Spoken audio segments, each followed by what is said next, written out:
弟兄姐妹平安，欢迎来参与我们的因为爱你每日灵粮的这样的一个灵修的时间。上帝帮助我们，让我们透过每一天读上帝的话，让我们能够与上帝有美好的亲近，更明白上帝的心意。我们今天要来看的经文在约翰福音第7章37到39节。约翰福音7章37到39节。那如果我们有圣经的话，请我们一起来读。那如果没有，就请听牧师在这边念给大家来听。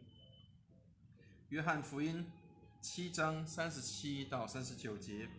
节期的末日就是最大之日。耶稣站着高声说：人若渴了，可以到我这里来喝。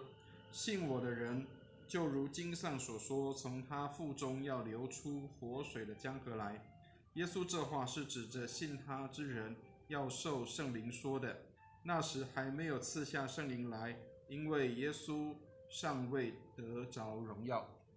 亲爱的弟兄姐妹，如果我们看着这段的经文，我们大概不太晓得这是一个什么样的节期。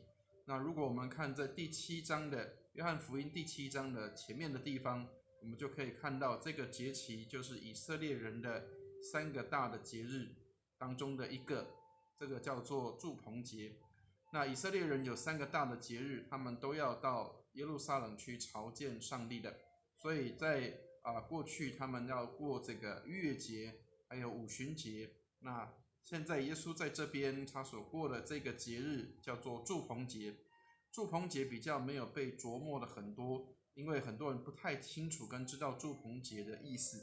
那住棚节其实是以色列人他们纪念在旷野住在帐篷的时候，他们在那里欢喜快乐，因为上帝住在人间，跟他们一起同在，所以他们是喜乐的。所以住棚节里面包含过节的时候，他们就会预备很多的食物，或者是预备很多的这样的美物在这个帐篷里，然后他们要在里面来过节，表达他们住在帐篷里的喜乐跟快乐，因为与上帝的同在。所以亲爱的弟兄姐妹，住棚节也代表我们与上帝美好的相交。特别圣经上告诉我们说，耶稣说信他的人要从他的腹中流出活水的江河来。圣经上面上帝给我们有这样的一个美好的应许，耶稣说他要给我们这个信的人，要从里面要涌出这样的一个活水的江河。所以即使人拥有一切的财富，人拥有一切的所有，包括房屋、土地、田产、车子、孩子，这些也许一切都有，但是都不能够真正的满足人饥渴的心。唯有耶稣基督才能够真正使人的心满足，因为圣经上说要涌出活水的江河。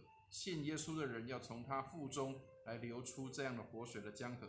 它不是一个好像凿出来的池子，或者是人工所做的，它是源源不绝的一个泉源。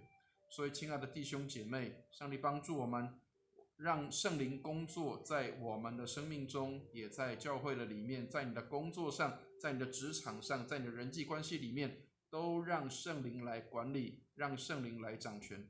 所以圣灵充满的意思就是让圣灵来管理，靠着圣灵来得力。愿上帝帮助我们，让我们时刻里面涌出那个活水的江河来。所以愿上帝帮助我们，我们每一天有活水在我们的里面，以至于我们看每一件事都是新鲜的，看每一件事都是蒙福的，看每一件事都是上帝美好的带领。愿上帝帮助我们平安。